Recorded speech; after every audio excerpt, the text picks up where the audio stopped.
Pak Pak Haji, Pak Haji, Mas Dewa Broto besok jadwalnya. Oh ya. Bismillahirrahmanirrahim. Assalamualaikum warahmatullahi wabarakatuh. Alhamdulillahilladzi an'ama alaina bi ni'matil iman wal islam wa anzalna qur'ana hudan lin-nasi wa bayyinatin minal huda wal furqan. Wa ilaina rasulan yatlu alaihim ayatihi wa yusyabihim wa yu'allimuhul kitaba wal hikmata wa in kanu min qablu la fi dhalalin mubin. Asyhadu an la ilaha illallah al-hayyul matin. Asyhadu anna Muhammadar Rasulullah mab'utsu rahmatan lil alamin. Allahumma shalli ala sayyidina Muhammadin wa ala alihi wa sahbihi ajmain. Amma ba'd. Qala Allah ta'ala fil Qur'anil Azim. A'udzubillahi minasyaitonirrajim. Bismillahirrahmanirrahim. Inna anzalnahu fi lailatul qadr wa ma adraka ma lailatul qadr. Lailatul qadri khairun min alfi syahrin tanazzalul malaikatu war-ruhu fiha bi idzni rabbihim min kulli amr. Salamun hiya hatta matla'il fajr. Shadaqallahul azim. Yang saya hormati para ustadz, para haji, bapak-bapak, ibu-ibu, jamaah majelis asyakirin, sholat Aisyah yang dilanjutkan dengan sholat tarawihnya, kemudian anak-anak dan cucu-cucu saya yang insya Allah dirahmati oleh Allah Subhanahu Wa Taala.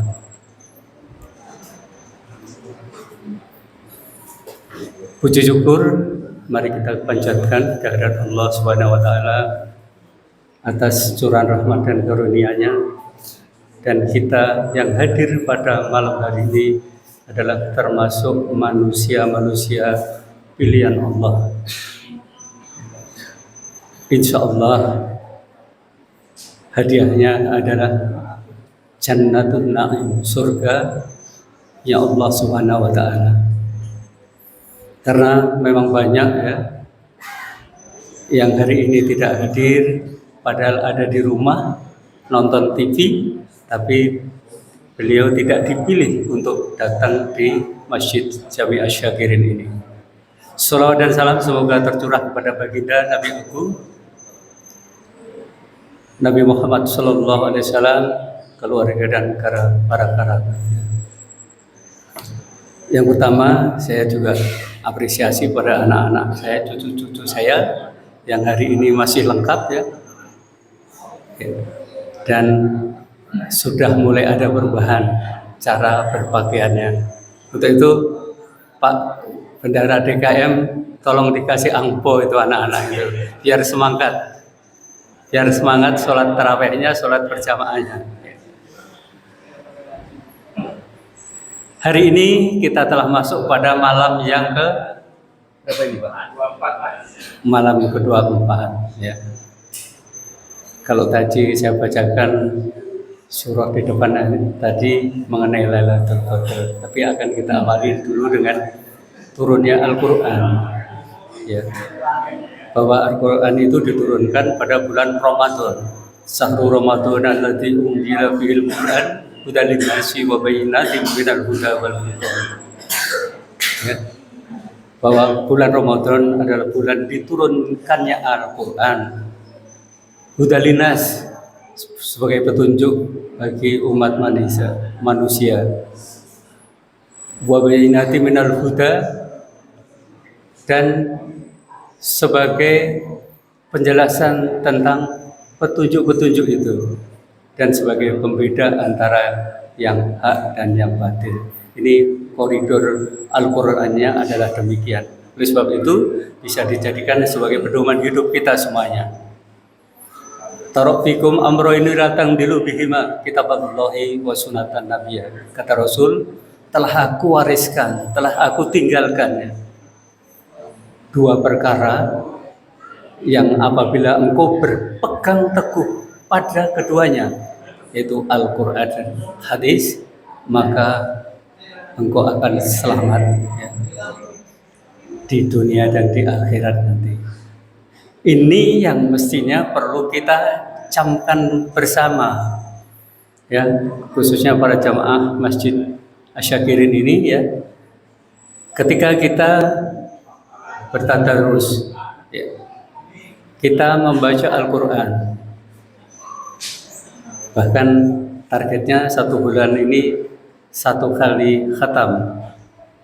Sesungguhnya targetnya bukan 1 bulan 1 kali khatam, tapi kalau bisa lebih banyak, bisa 2 kali, bisa 3 kali. Al-Quran yang diturunkan yang terdiri atas 114 surah, ya, 30 juz, ya, kemudian 6.666 ayat. Apabila ini kita baca terus-menerus, kemudian kita pahami maknanya, ini adalah mukjizat yang sangat luar biasa. Karena satu-satunya mukjizat yang kekal dan abadi adalah mukjizat Rasulullah SAW, yaitu Al-Quran. Kalau mukjizat para Rasul yang terdahulu ini akan hilang, ya, setelah para Nabi itu, ya, setelah para Nabi wafat atau meninggal. Tetapi Al-Quran tidak. Al-Quran ini akan terus berlaku sepanjang masa, bahkan berlaku sebelum diturunkannya, ya. Dan Allah menjamin keasliannya, kemurnian Al-Quran, ya. Inna nahnu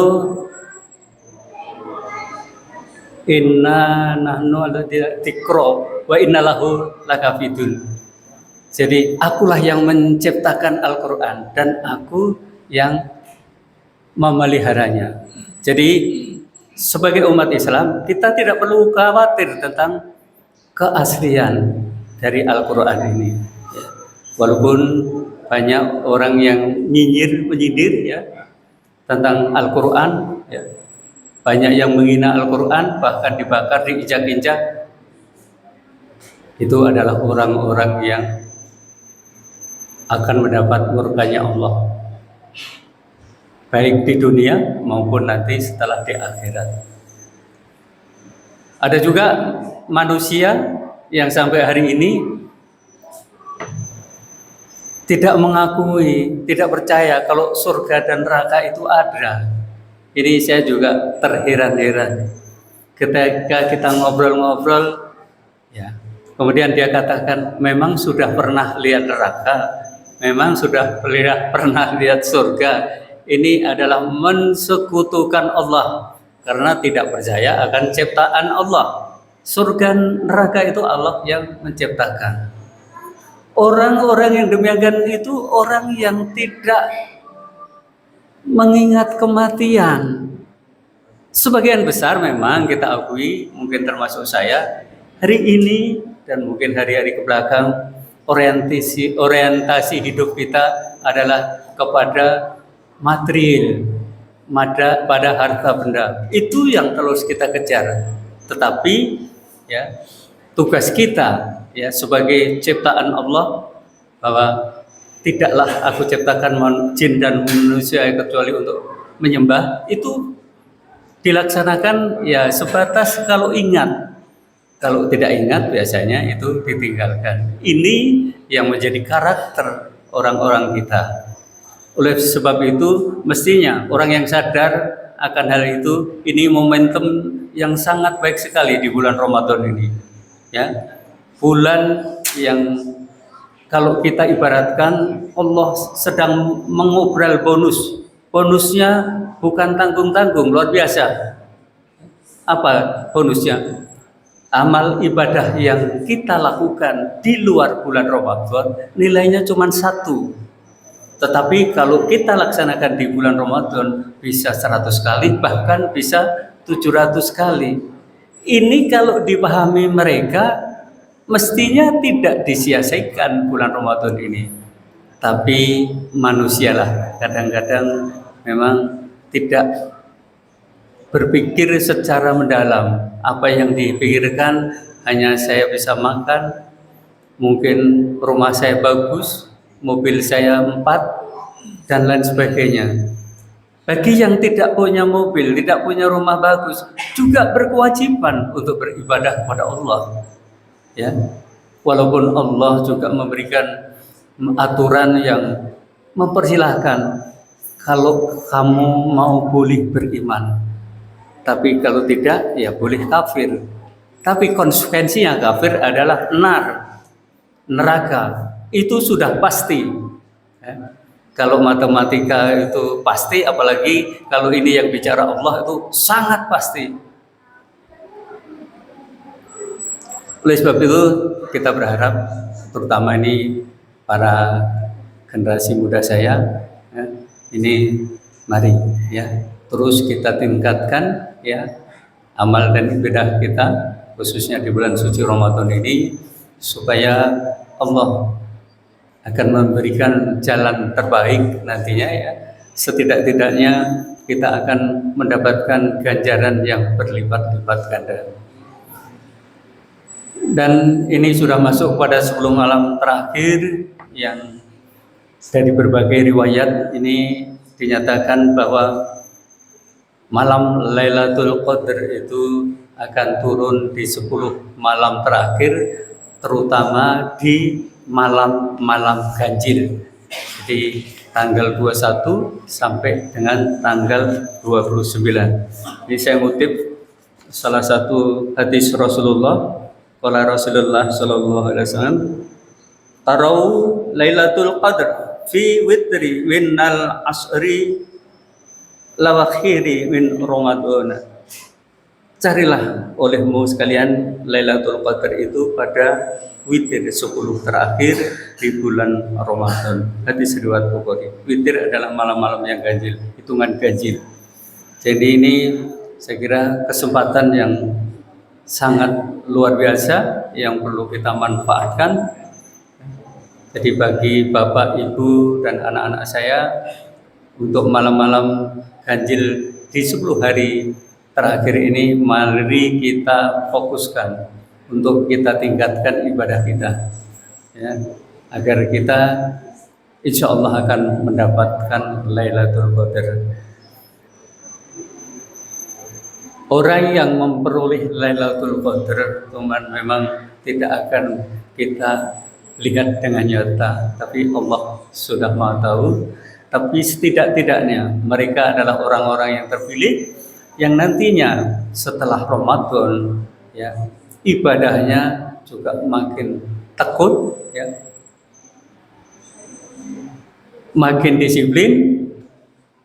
Dan bukan itu saja, tetapi juga ibadah hablum minanasnya ini juga semakin baik.